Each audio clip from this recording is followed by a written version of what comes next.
Hey everybody, it's Jason Blaha here, and I had a subscriber make a point, which I'm going to flip his comment in here, and you guys can see my tongue-in-cheek response. And yeah, I did that to be funny, and I am going to be a little funny with that, but the truth is that is really what goes through my head when someone says something like the mind-muscle connection. I think of hippies and gurus and dudes smoking fuckloads of weed and taking LSD and talking about if they get their mind-muscle connection just right, that they expand their consciousness in their mind and they realize that the whole universe is one consciousness and we're all one. That's what pops in my head because it sounds just like esoteric hippie bullshit. So let me put on my +5 hat of weaponsmithing, do a little bit of crafting, and let's talk about this. All right, mind-muscle connection is one of those terms that came out back during the 80s in the bodybuilding world when New Age stuff was getting really, really popular. All right, that's what it's based on. That's what it's based on. What it actually really means is that when you're doing an isolation movement, that if you do the form correctly, you'll probably feel a little more in that muscle. What I mean by the form correctly, if you go through the full range of motion,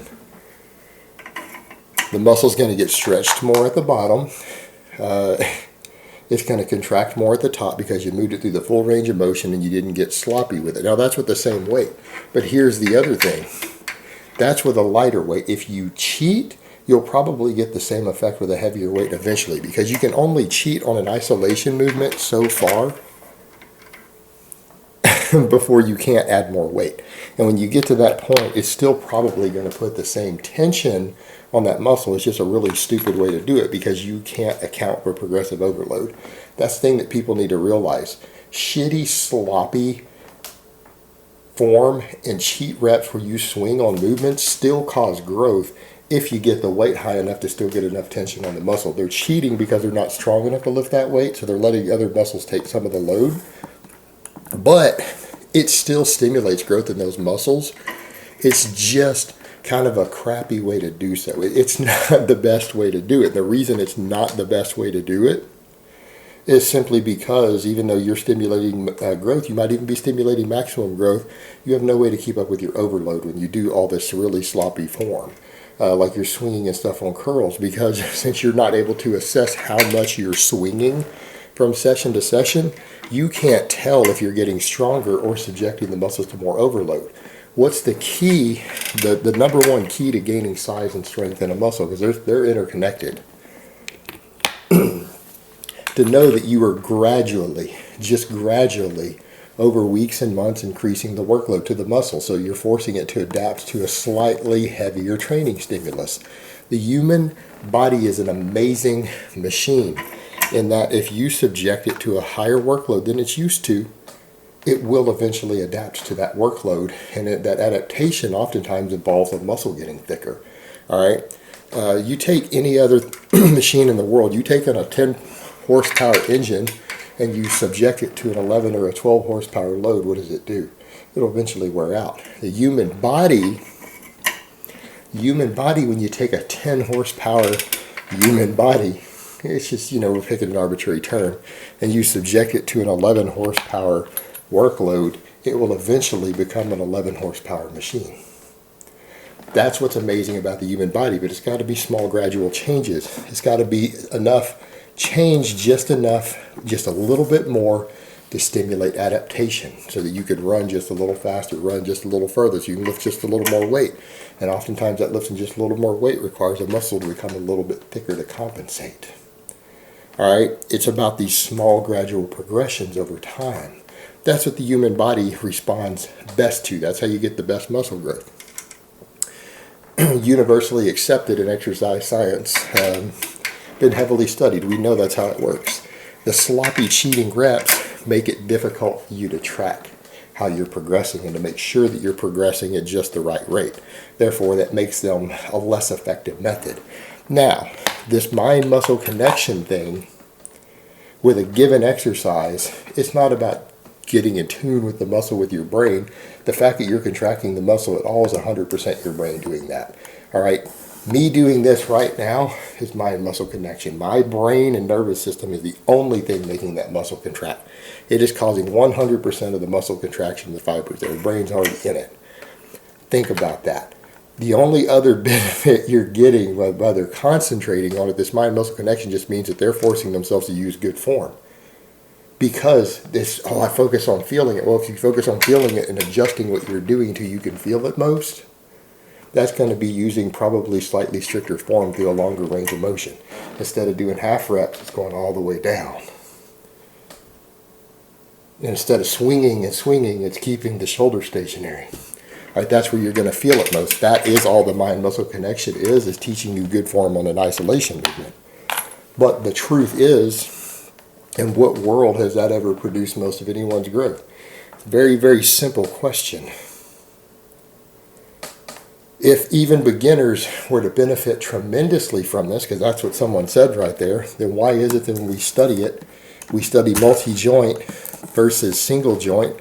Why do we have studies that show when we take different groups of people who are fairly new to training, when we have one group do only lat pull downs and bench presses, why did their biceps and triceps grow faster than the guys who do curls and tricep extensions only?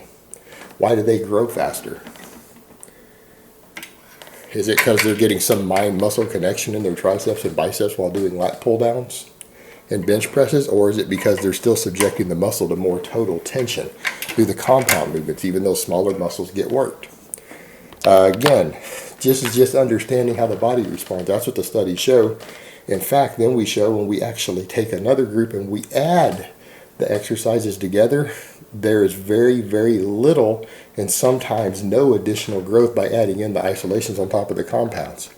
Why? Because for a beginner, they already achieved maximal muscle growth with that. Beginners grow so fast and so easy to training stimulus that it doesn't take that much stimulation to maximize a novice lifter's growth. A few well-selected compound movements with progressive overload will make a novice lifter, someone new to the gym, grow as fast as the human body is biologically capable of growing from training. So adding an isolation movement to it doesn't actually do much else. They've already stimulated maximum growth. They're just kind of flinging around a bar after that. That's because it's that easy to make them grow. But the other thing that I would point out, talking about this mind-muscle connection, have you guys ever met anyone who does pretty much full range of motion chin-ups with 150 or 200 pounds of extra weights added? Either chains or plates, who can do several reps with chin-ups with 150 or 200 pounds, who has small biceps? I haven't. You ever met anyone who can close grip bench press 405 pounds that has small triceps? I haven't. You think it's because they're getting an amazing mind-muscle connection when doing those, or you think it's just because they're moving a ton of weight? That an extremely heavy weight has to go somewhere. And people always listen to that and they say, well, I've seen guys who throw around really heavy weight and they have, weak muscles and they're not that big. It's like, yeah, because you're watching them not lift the weight with their muscles.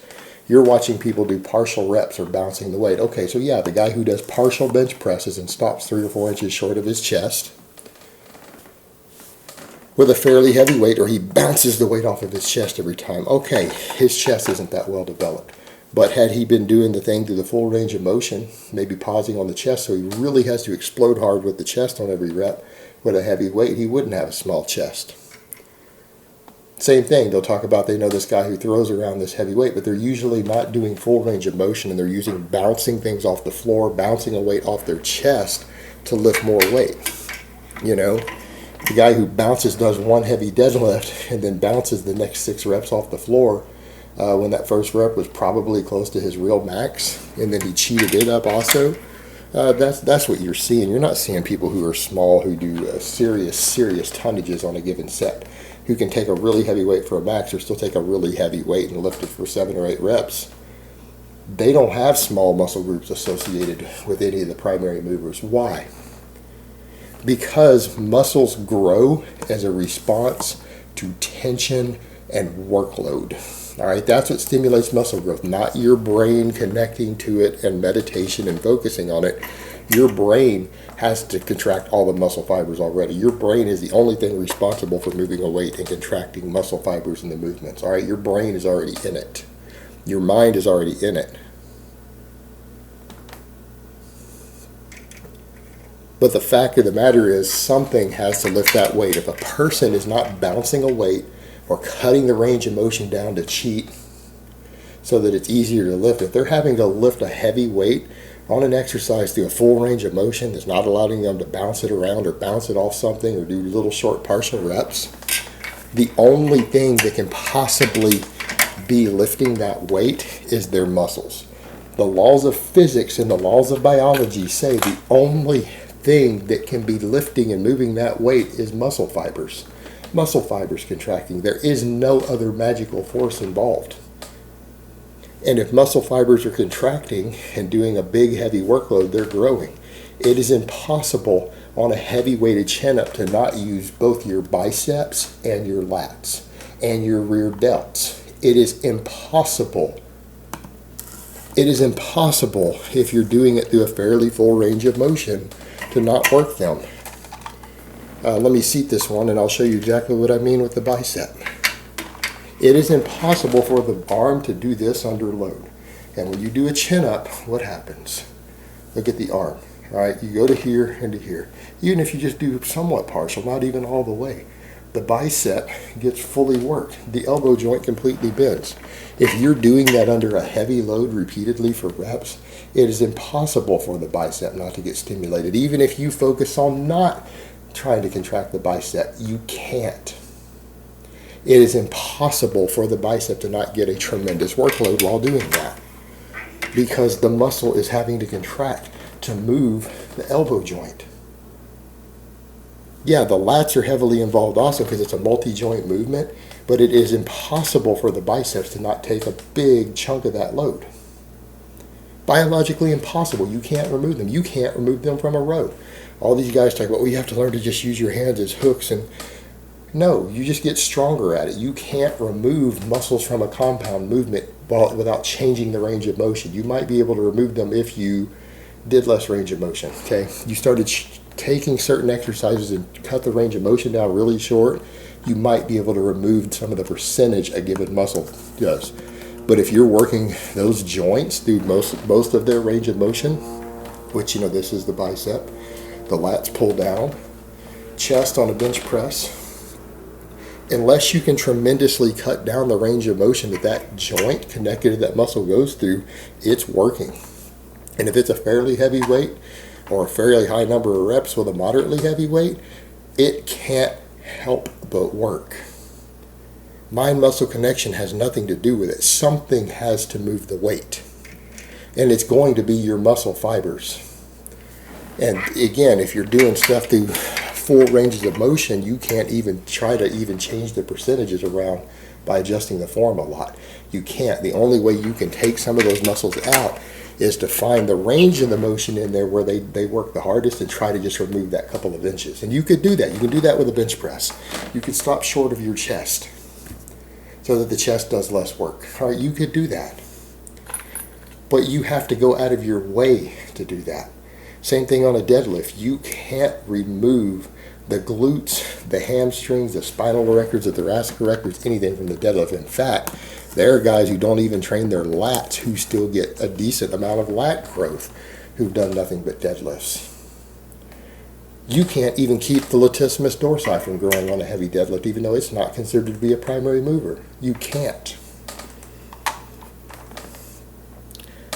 Muscles are required to lift the weights on every rep, whether it's high reps, low reps. If you're moving a heavy weight, your muscles are contracting to do it.